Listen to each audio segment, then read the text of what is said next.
뜻하리라는 말씀으로 하나님의 말씀으로 은혜를 나누고자 합니다. 우리가 에스겔서 38장 전체를 이거는 다루어야 되는 39장까지 다루어야 하는 제목이기 때문에 자, 우리가 지난 시간에 1절서부터 16절까지 하나님은 에스겔을 통해서 하시는 말씀이 2절에서 6절이에요. 인자야, 너는 마곡 땅에 있는 로스와 메섹과 두발왕 곧 고게게로 얼굴을 향하여 그에게 예언하여 이르기를 주 여호와께서 이같이 말씀하시기를 로스와 메섹과 두발왕 고가 내가 너를 대적하여 하나님이 이들을 대적하고 또 너를 돌이켜 갈고리와 내 아가리를 꿰어서 너와 말과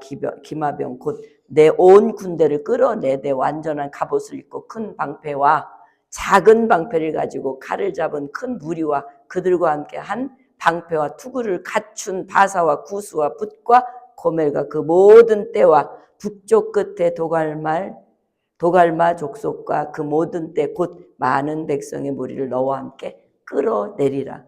아니, 전쟁을 안 하고 싶은데 끌어내리라. 전쟁을 하라는 것 같은 느낌이 들지 않아요? 예?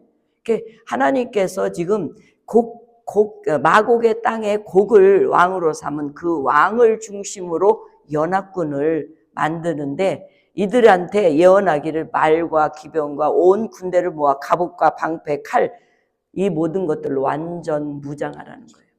그리고 본문 7절에 보니까 뭐라고 그랬어요? 예? 본문 7절에. 근데 여러분 7절을 찾아주세요. 38장 7절이요. 38장 7절이요. 38장 7절에 보면 뭐라고 돼 있어요? 거기에 보면 38장 7절에 너는 스스로 예비해라.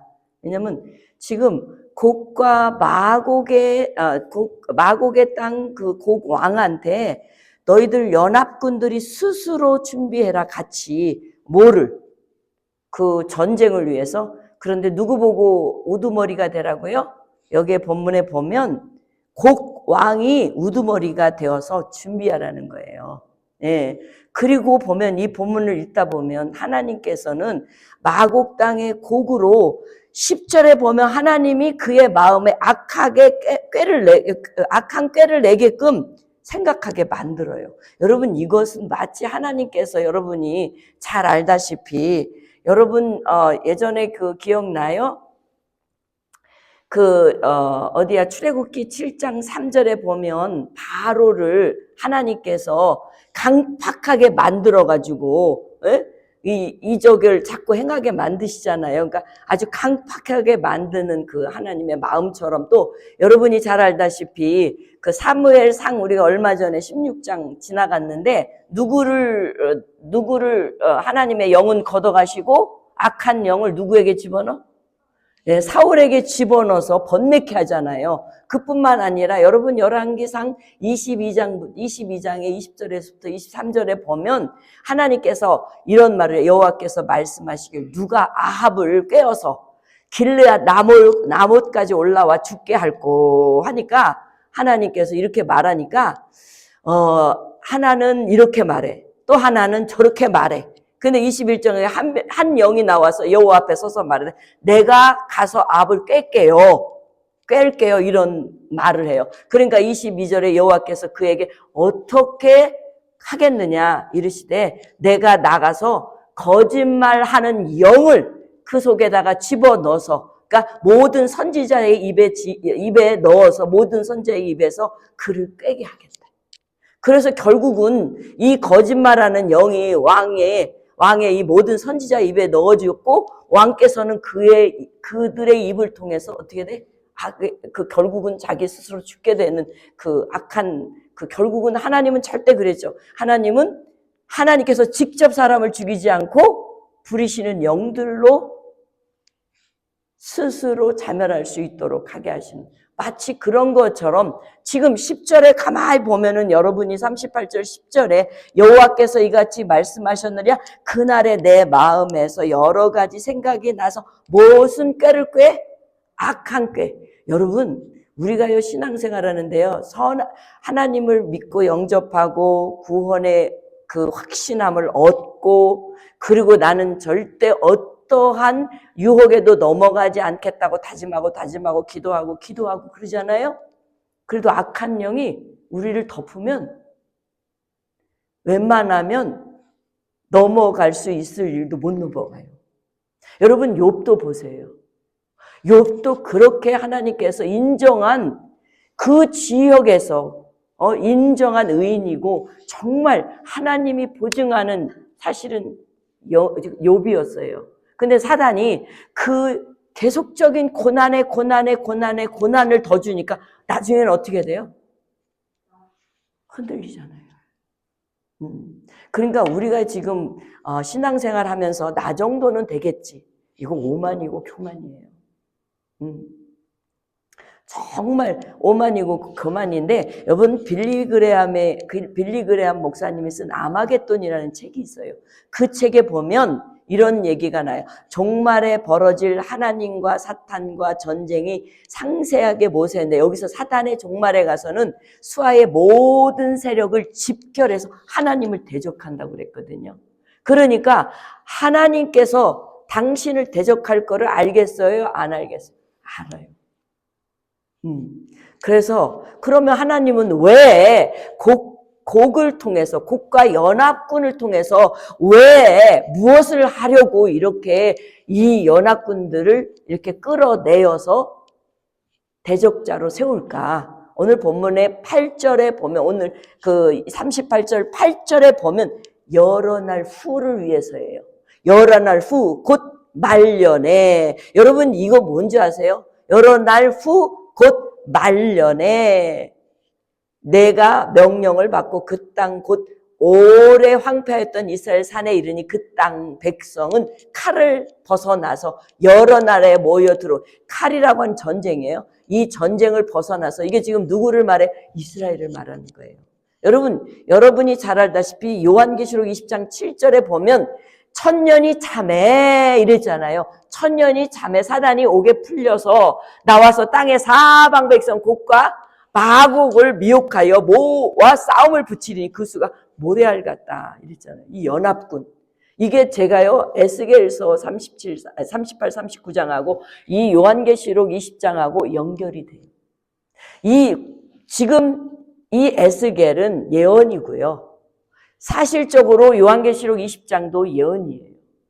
그래 조금씩 다른 이유는 여기에서는 이스라엘을 회복시키고 또 한 번에 이러한 일들이 일어날 연합군들로 인하여 이스라엘이 엄청나게 어려움을 당할 거라는 부분에서 여기고 이쪽에서는 이방과 모든 이스라엘과 합해서 그런 일들이 일어나는 걸로 확장되어서 나온 게 요한계시록 20장이에요. 네.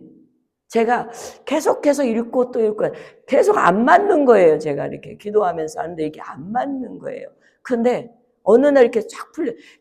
이게 지금 에스겔서 38장, 39장 곡을 완전히 심판하시겠다는 것이 바로 요한계시록 20장의 7절에 가서 천년 왕국을 이루는 우리들이 그냥 모든 게 빗장도 풀리고 막 예수님이 주인이 되셔서 우리를 다스리는 상황이잖아요. 그러니 우린 평안하잖아요.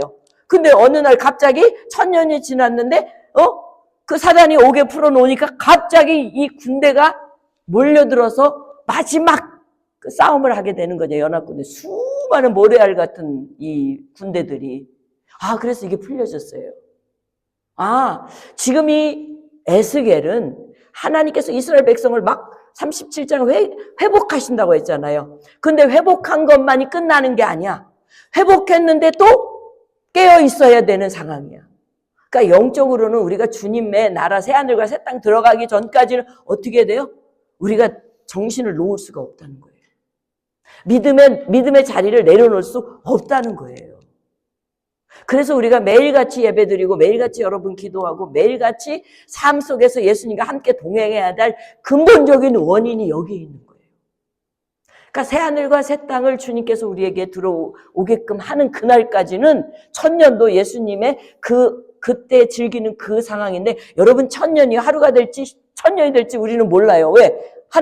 예수님께서 뭐라고 그랬어요? 하루가 예스. 그러니까 예수님께서 우리 일제히 부르신 그때가 천년의 하루가 될 수도 있다는 거예요. 그래서 내가 이거 이게 굉장히 우리들에게는 굉장히 헷갈릴 수 있는 부분이지만 영적으로 해석하면 이게 가능해요. 왜? 주님이시니까 가능하고, 우리는 이해가 안 되지만 주님은 하실 수 있다는 거예요. 그런 측면에서 이해하면 바로 요한계시록의 정점에 가서는 하나님께서 천년을 예수님께 맡겨준다고 약속했어요. 그래서 빌립보서 2장에 모든 백성의 무릎을 그분 앞에 꿇게 하신다고 그랬잖아요. 주님께서 그 십자가를 지고 온 인류를 구원하신 그 십자가의 모든 죄악의 그 값을 치르신 그분에게 온 백성이 그에게 무릎 꿇게 하시고 다스리게 해주신다고. 그 약속이 이루어지는 거예요. 천년이. 그리고 난 다음에 잠깐 요한계시록에서는 풀려지게 된다는 거죠. 그러니까 그 풀려지는 그 틈을 타서 이들이 다 바다의 모래알처럼 엄청난 군대로 모여서 마지막에 이때의 싸움은요, 하나님이 탁 내려오셔서 다 무정을 딱 잡아서 완전히 그들이 완전히 완패하게, 이 어마어마한 군대와 예수님과 싸우는 거예요. 할렐루야. 그러니까 우리가요, 지금은 힘들고 어렵지만 지금 잡으면 그때 전쟁에서는 우리 주님께서 직접 싸우셔서 우리는 그 전쟁을 바라보며 승리의 깃발을 들을 수 있는 그날이 올 거라는 거예요. 그래서 여기에 가만히 보면은 이 하나님께서 이들을 통해서 여러 날 후 말년에 이스라엘 산, 즉 예루살렘, 이스라엘을 치려고 하시는 이 이스라엘을 치도록 하는 이 곡과 마곡의 땅의 모든 연합군이 이게 이스라엘을 치게 하는 거라는 거예요. 그래서 그 이유는 왜 그렇게 하나님은 사사기에서도 그렇고 왜 그렇게 이스라엘 백성들을 이렇게 전쟁에 내어줄까? 왜 이렇게 이 전쟁에 모아서 이 곡들을 끌어내서 이스라엘 백성들을 왜 이렇게 내어줄까? 이게 굉장히 우리는 궁금해요. 그죠? 항상 궁금해요. 주님 앞에 서는 그날까지 이 일은 끊임없이 하나님이 행하실 텐데 그 이유는 딱 한 가지예요. 여러분과 내가 깨어있기 위해서예요. 깨닫고 깨어있기 위해서. 왜? 우리는 습성상 죄에 너무 빨리 물들고 유혹에 빨리 넘어지는 우리 습성을 갖고 있어요. 그래서 우리가 조금만 편하고 조금만 하면 널브러지는 이런 습성이 있단 말이에요. 그러지 않게 하기 위해서 그런다는. 그래서 오늘 본문 있잖아요. 16절에 보면 뭐라고 되어 있냐. 38절 16절로 넘어가면 뭐라고 되어 있어요? 구름이 땅을 덮음같이, 뭐라고 그랬어요? 구름이 땅을 덮음같이, 구름을 땅에 덮음같이 내 백성 이스라엘을 치러 오리라. 그가 끝날에 내가 너를 이끌어다가 내 땅을 치게 하리니, 하나님 땅 예루살렘 땅을 치게 하리니 이는 내가 너로 말미암아 이방 사람의 눈앞에 내 거룩함을 나타내어 그들이 다 하나님을 하나님 되게 하려 하신다는 거예요. 그러니까 열방이 이스라엘 민족을 치는 이 연합군들을 통해서 열방이 하나님이 하나님 되게 하신다는 거예요. 왜? 이제 곡을 심판하실 거니까. 그래서 오늘 본문에 이제 17절에 넘어가 보면 본문에 보게 되면 곡은 하나님께서 옛날에 하나님의 종 이스라엘의 예언자를 시켜서 이스라엘에게 치게 하려고 하는데 왜 그랬을까? 여러분, 여기서 옛날이라는 말, 옛날에 내 종 이스라엘 선지자들을 통하여 이렇게 말을 했거든요. 여러분, 신명기 32장 좀 펴보세요.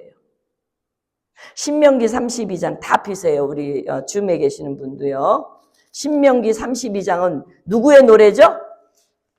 모세의 노래예요. 모세가 자기의 죽음까지 얘기하는 모세의 노래예요. 32장에 보면 1절서부터 14절까지는 모세를 통해서 하나님은 위대하시고 신실하신 분이시다. 그리고 이스라엘을 은혜로 돌아보시는 분이야 라고 하는 말씀의 메시지 중심 얘기예요. 1절부터 14절은요. 그래서 여러분이 이 8절에 보면 지극히 높으신 자가 민족에게 기업을 주실 때, 인종을 나누실 때 이스라엘 자손의 수요대로 백성들의 경계를 정하셨도다. 여호와의 분깃은 자기 백성이라. 누가? 야곱이. 그가 택한 기업이라. 여호와께서 그를 황무지에서 짐승에 부르짖는 광야에서 만나시고 호위하시고 보호하시고 자기의 눈동자같이 지키시는 이스라엘. 놀랍죠? 예, 옛날에 다 말해줬어요. 이렇게 너희들을 사랑하고 너희들을 마치 내가 여기 가나안 땅까지 데려오기를 뭘 이렇게 보자기로 싼 큰 독수리가 날개를 쫙 펴서 이렇게 탁 안아서 여기까지 갖다 놓았다고 하는 이런 정도의 하나님이 모세를 통해서 말한 거예요. 그래서 15절부터 18절까지를 이렇게 가만히 보면 이렇게 하나님께서 이렇게 위대하시게 신실하게 이스라엘을 돌봐주셨더니 이들이 풍요로워지자 뭘 잊어버려요? 하나님을 잊어버려요. 그리고 이스라엘을 우상을 섬겨. 하나님을 버리고 우상을 섬겨. 그래서 여기 본문에 보면 하나님을 발로 찼다고 되어 있어. 왜 그러냐? 교만해지니까 하나님을 떠나는 모습을 이 신명기 15절에서 18절, 32장 15절, 18절에 모세의 입을 통해서 너희들이 이렇게 하나님 말씀을 은혜를 기억하고 그 은혜대로 순종하고 따라야 되는데 그걸 못하는 거야. 그리고 19절에서부터 35절은 그로 인해서 이렇게 교만해져서 풍요로워지자 하나님의 은혜를 저버리고 우상을 섬기고 발로 찬 이들에게 19절에 35절로 그로 인하여 하나님의 심판이 임하는 거예요. 그러니까 지금 곡과 마곡에 여기서도 하나님의 심판이 왜 일어났을까요? 풍요롭게 널브러지게 담도 없고 평화를 이루어지는 그 땅에서 어떻게 됐어요? 네? 이렇게 널브러진 거예요. 교만해진 거예요. 그러니까 심판을 임하겠다고. 그런데 하나님은요, 36절부터 40, 그런 백성임에도 불구하고 버리지 않는다. 자기 백성을 버리지 않고 오히려 원수를 갚아주시고 그 모든 망가진 것들을 회복시키시고 이방 민족들로 그 이방 민족들은 심판을 받고 그가 쳐들어온 모든 자들은 심판을 받고 모든 나라의 하나님의 백성들은 찬양하게 된다. 그러면서 44절에서 47절은 모세가 마지막 권면이 뭔지 아주 중요해요. 44절부터 47절까지 우리 한번 읽어볼까요? 같이 시작. 모세와 눈의 아들 호세아가 와서 이 노래의 모든 말씀을 백성에게 말하여 들리리니 모세가 이 모든 말씀을 온 이스라엘에게 말하기를 마치고 그들에게 이르되 내가 오늘 너희에게 증언한 모든 말을 너희의 마음에 두고 너희 자녀에게 명령하여 이 율법의 모든 말씀을 지켜 행하게 하라. 이는 너희에게 헛된 일이 아니라 너희의 생명이니 이 일로 말미암아 너희가 요단을 건너가 차지할 그 땅에서 너희의 날이 장구하리라. 이들이 적들이 와서 죽이거나 흐트러지거나 하지 않을 수 있는 유일한 방법은 어떤 방법? 하나님 말씀을 마음에 두고 자녀들에게 명령하여 지키고 행하게끔 하되 이것은 이 일은 생명이라는 거야. 그러니까 우리가 하나님의 말씀을 그냥 허투루 듣는 것이 아니라 듣고 그 말씀대로 행하고 그 말씀대로 행하는데 고통이 따르러도 그 말씀을 이루어 가는 때는 하나님이 나를 책임져서 끝내는 새하늘과 새 땅까지 갈 수 있는 능력의 사람들로 역사하시겠다는 거야. 근데 그렇지 않을 경우는 어떻게 돼? 그러니까 여기서 전쟁이 일어나면 우리는 죽을 수 있는 확률이 되게 많아요. 우리가 무슨 무기가 있습니까? 뭐가 있습니까?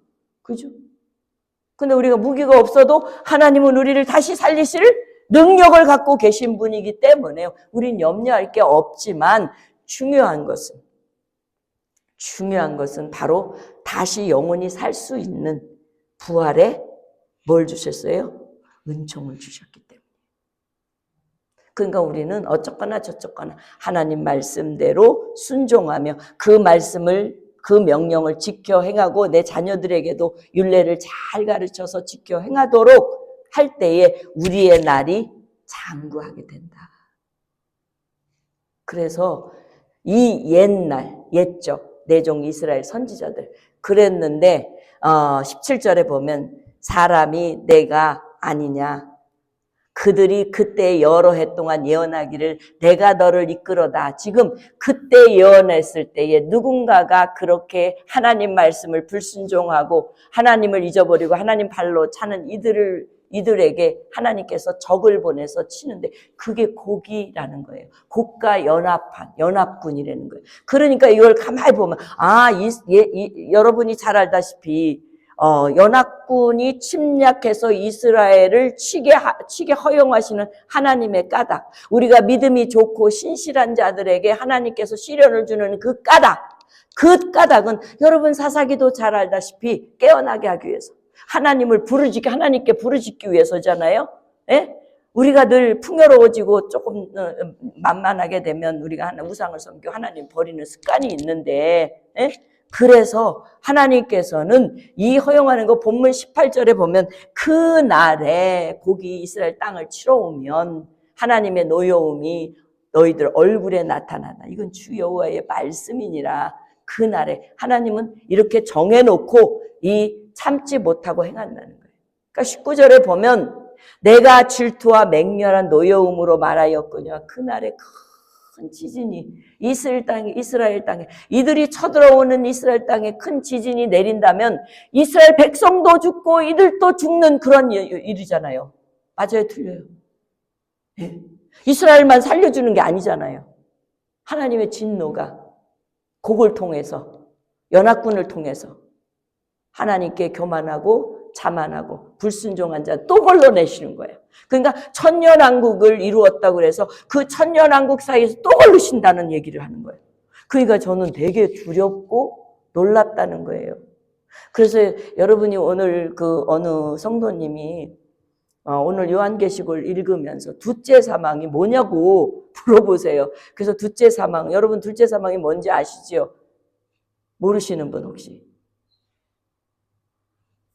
사망은 한 번밖에 없는데 히브리서에 말씀하면 모든 사람은 한 번 죽는 게 정한 이치라는데 왜 둘째 사망이 또 있어요? 이걸 질문하시더라고요. 예? 둘째 사망이 뭐예요? 네, 맞아요. 그러니까 우리가 요한계시록 20장에 보면 명확하게 둘째 사망에 대한 설명을 너무나도 명쾌하게 해주셨거든요. 그래서 제가 그 본문을 드렸어요. 그때 이해를 못 하셨어요. 그래서 제가 따로 전화했는데 이해가 안 되신대요.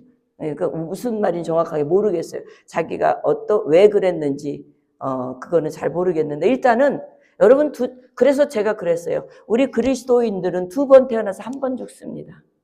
그리고 안 믿는 사람은 1번 태어나서 2번 죽습니다. 그게 바로 둘째 사망 중에 그 둘째입니다. 이해가 가시죠, 여러분? 여러분 2번 왜 태어나요? 첫 번째는 엄마 아빠의 DNA로 태어나고 두 번째는 예수 그리스도의 거듭남이잖아요. 예수 그리스도로요. 예? 그 두 번째 태어나는 거예요. 그 다음에 죽는 거는 한 번밖에 안 죽어요. 우리는요. 왜? 예수님이 우리를 위해서 십자가를 지어서 죄를 다 가져갔기 때문에 죄로 죽어야 되는 거는 우리는 한 번밖에 안 죽어요. 그래서 다시 부활해서 살려주시는 부활의 첫 열매가 주님이 되시고 우린 다 죽어도 다시 살아나는 이러한 능력을 갖고 있는 사람들이기 때문에 죽으나 마나해. 아멘? 이걸 확실하게 여러분이 복음적으로 질서를 알게 되면 영적인 질서를 알게 되면 전혀 문제가 안 돼요. 이게 헷갈리면요. 어느 날은 살았다가 오늘은 죽었다가 죽음의 공포에 늘 헤매. 그래서 히브리서는 히브리서 2장에 뭐라고 그랬어요? 우리가 죽음의 공포에서 맨날 죽음의 두려움 때문에 살아갈 우리들을 위해서 주님이 뭐라 하셔서 죽어주셨다. 우리를 자유케 하셨다. 이 말을 히브리 기자가 명료하게 적어놨어요. 네? 여러분 우리는요. 그러니까 죽기 사기로 믿자 이거예요. 왜? 우리는 죽어도 살고 살아도 영원히 사니까. 그래서 오늘 본문에 보면 하나님의 질투와 맹렬한 노여움이 그날에 큰 지진이 이스라엘 땅에 일어나서 20절에 보니까 지진이 일어나니까 뭐가 생겨요? 다 죽어. 여기 보니까 바다의 고기들, 공중의 새들, 짐승들, 땅에 기는 벌레들, 지면에 있는 모든 사람들 내 앞에서 떨 것이며 모든 산이 무너지고 절벽이 떨어지고 모든 성벽이 땅에 무너진다. 그리고 20절에 지진이 심판의 극도가 달해 공포와 불안으로 온 우주가 대격변을 겪게 되는 21절에 22절 보세요. 이제 대격변이 일어나게 되는데 여호와께서 뭐라고 그러세요? 내가 모든 산 중에 그를 칠 칼을 부리리니. 그렇게 모든 여러분 대격변이 일어나, 우주가 다 격변이 일어났는데, 지진으로 일어나는데 거기다가 또 전쟁이 일어나는 거예요. 그러니 완전히 초토화되는 거죠. 예. 여기서 칼이라고 하는 의미는 전쟁이라는 거거든요. 여러분 생각을 해보세요. 소돔과 고모라를 방불케 하고, 여러분 출애굽 당시에 애굽에 임한 재앙 10가지 재앙들, 여러분 생각을 해보세요. 그런 재앙보다 더 큰 재앙, 여러분 그 재앙이 요한계시록에는 6장부터 16장까지 3가지의 심판. 첫 번째는 인을 떼시면서 인으로 인하여서 무슨 것이 오죠? 7 나팔재앙, 7 대접재앙이 오잖아요. 다 초토화되는 거예요. 여러분 우리가 요한계시록 볼 때 3분의 2가 흐리고, 여러분 이거 오면은요, 우리가 순식간에 올 수도 있지만 단계적으로 올 수도 있겠지만 우리는 아직 오지 않았기 때문에 그런 상황을 잘 모르지만 상상을 한번 해보세요. 햇빛이 반저로 줄어들어서 햇빛이 조금만 비친다고 그러세요. 여기 얼마나 추워질지 몰라요. 아이? 달이 3분의 2로 줄어든다고 생각해 보세요. 별이 3분의 2로 줄어들어서 다 떨어진다고 그러세요. 해보세요. 별똥이 떨어지면 이게 온전하게 있냐고. 네? 그런데도 살아있는 사람들은 기적인 거예요. 그런데도 예수 안 믿고 살아있는 사람은 끝까지 지옥 가려고 지옥을 다 경험하는 거고. 무서운 거잖아요. 근데 우리는 무서워할 이유가 아니라, 우리는 주님께서 그럴 것을 알고 미리 다 예비해 놓으셔서 살아갈 수 있게끔 믿기만 해라. 그러면 우리 주님이 우리를 건져주시겠다. 내 믿음이 툴이에요, 툴. 여러분 툴이 튼튼하면, 집에 그 만능 툴만 가지면 정말 다 해결되잖아요. 그래서 우리 믿음은 툴이에요. 모든 게만 하늘나라 올라갔다 내려갔다 할 수도 있고요. 하나님의 음성을 듣기도 하고요. 하나님의 영계의 새가 열려지기도 하고요. 여러분이 성경을 읽으면 깨달아지고 이해가 되고 받아들이게 되고 확실하게 믿어지게 되는 이러한 툴, 이게 믿음이거든요. 그래서 왜 하나님께서는 이런 비 내리듯 심판을 계획하고 끝내는 이루시려고 그럴까? 오늘 팩트예요, 이게요. 왜 하나님은 이렇게 심판을 비 내리듯이 계획하셨을까? 왜 그랬을까? 여러분, 오늘 23장에 그리고 16절에, 그러니까 23절과 16절이 오늘 에스겔서 38절에, 그러니까 늘 우리가 지금 에스겔서를 쭉 오면서 요 단어를 꼭 안 놓치더라고요, 하나님은요. 예. 여러분, 이같이 내가 여러 나라의 내 위대함과 내 거룩함을 나타내어 나를 알게 하리니 내가 여호와인 줄을 그들에게 알리게 하리라. 아까 16절에서도 그렇고 23절에도 그렇고, 하나님께서 왜 이렇게 심판을 비같이 내려서 초토화시킬까? 그 이유는 얼마나 우리가 하나님을 무시하고 하나님을 잘 이해를 못해서 살아가는 우리들에게 열방이 이렇게 해석까지라도 하나님이 나다, 하나님 전지전능한 분이 나 하나다라고 알려주고 싶은 하나님의 간절한 마음이 에스겔서의 구석구석에 우리가 들어있는 걸 오늘도 찾아낼 수 있지 않겠습니까? 아멘? 네. 그래서 여기서 보면은 위엄이라는 단어가 있잖아요. 23절에 보면 내가 여러 나라의 눈에 내 위대함, 이 위엄, 그것은 히트카딜티인데 이건 탁월함이에요. 하나님의 전지전능함, 탁월함을 가리켜. 이게 알리고 싶은 거예요. 우리가 너무 몰라주니까 알리고 싶어요. 여러분이 자식한테 뒤에서 막 열심히 뒷바라지하고 막 이렇게 밀어주고 하는데 몰라봐, 자식이. 그럼 어떻게 하고 싶어? 알려주고 싶잖아요. 아들아, 내가 너를 위해서 얼마나 이 직장 가가지고 일하는 줄 알아? 내가 너를 위해서 밥을 얼마나 짓고 얼마나 애쓰는 줄 알아? 에? 해요, 안 해요? 아유, 우리 집사님은 대단하시다. 나는 해요. 우리 아들한테 공치사 해요. 하나님도 이게 공치사야. 우리 좀, 나 좀 알아줘, 얘들아. 나 좀 알아줘, 이거예요. 사랑하는 성도 여러분. 우리 주님께서는 이렇게 해서라도 여러분과 나를, 이게 두 가지예요. 하나님은 대적자들에게는 자신의 영광이 얼마나 높은지를 알려주려고 그러고, 자녀들에게는 하나님께서 이렇게 해서라도 너희들을 이렇게 구원하려고 그래. 라고 보여주려고 하는 하나님의 의도적인 메시지라고 저는 보겠어요. 예수결 38장을. 그러면 여러분, 오늘 본문을 통해서 정리해보면, 여러분, 하나님의 예언은요, 반드시 이루어지고 성취된다는 거 믿으셔야 돼요. 이런 의미를 볼 때에 난 과연 하나님의 말씀으로 약속된 그 말씀을 얼만큼 신뢰하는가? 여러분 한번 깊이 생각해. 얼만큼 신뢰하는가? 또 하나는 하나님은 심판은요 항상 우리가 생각할 때 참 불의해. 왜 하나님은 꼭 이렇게 해서 전쟁을 일으키고 그 곡을 끌어다가 이스라엘 백성들을 이렇게 또 이럴까? 이런 생각 안 들어요? 근데 하나님의 심판은요 우리의 생각과 다르게 의로우세요. 우리는 불의해요. 하나님은 하시는 모든 일들은 항상 의로워지세요. 의로움이에요. 그래서 의로우신 하나님이 왜 그렇게 심판을 통해서 우리에게 당신의 의를 드러내려고 할까? 그것은 여러분과 내가 아까부터 뭐라 그랬어요? 우리의 속성이 뭐가 있어요?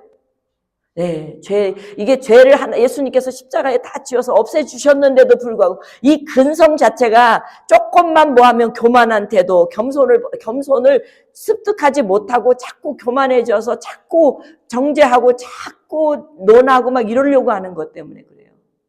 네, 그래서 하나님이 요거를 안 주시면 우리가 겸손할 수가 없어. 진짜 하나님의 몸된 교회를 세워가기가 어려워. 네. 제가 어저께 목사 협의회에 여자 목사로서 처음 목사님들 앞에 설교했어요. 제가 우리 성도님들한테 새벽 예배 때 기도해달라 했는데 다 제가요 정말 우리 목사님들이 내 양으로 생각하거든요. 그래서 바울과 도기고에 대한 이야기를 하면서 동역이라는 것은 상당히 중요한데 하나님이 우리를 통해서 동역하시려고 한 이유는 당신의 백성들을 맡기신 거지 그게 내 것이 아니라는 거예요. 우리 나이 드신 90세 되신 목사님부터 시작해서 젊은 목사님까지 다 은혜 받으셨어요. 저한테 양 목사님 은혜 받았어요. 받았는지 예의상 그렇겠죠. 근데요 할 소리 했어요. 네. 그러니까 사랑하는 우리 성도 여러분, 하나님은요 항상 심판하시는 이유는 하나님 앞에 교만하지 말고 항상 겸손하라는 거예요. 네. 그래야지만이 하나님이 여러분과 나를 의로 여기신 분이 누구세요? 하나님이시죠. 여러분과 나를 의롭지 않는 나를 의롭다고 하셨잖아요.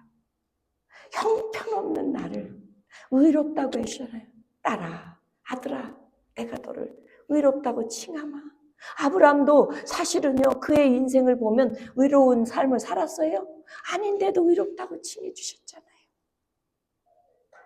마지막으로 사랑하는 성도 여러분, 하나님의 심판은요 우리를 보복하려고 한 거 아니에요. 우리를 깨달아서 하나님의 거룩성을 드러내고 하나님만을 높이 경외하기 위해서 우리에게 심판을 하시는 거예요. 그러니까 우리가 심판당하기 전에도 늘 하나님만을 올리고 하나님만을 영화롭게 하는 여러분과 내가 되어야 하는 신앙이 되어야 될 줄 믿습니다. 우리 남은 인생 하나님께서 우리의 인생을 책임지시는데 우리도 남은 인생 하나님 앞에 가는 날 동안 하나님의 이 모든 속성을 드러내는 책임을 우리가 감당합시다. 기도하겠습니다. 살아계신 아버지 감사합니다. 우리는 너무나 부족한 것들이 많은데도 불구하고 우리를 부족하지 않고 하나님의 자녀 삼으셔서 우리가 실수해도 다시 가려서 다시 일으켜 세워주시고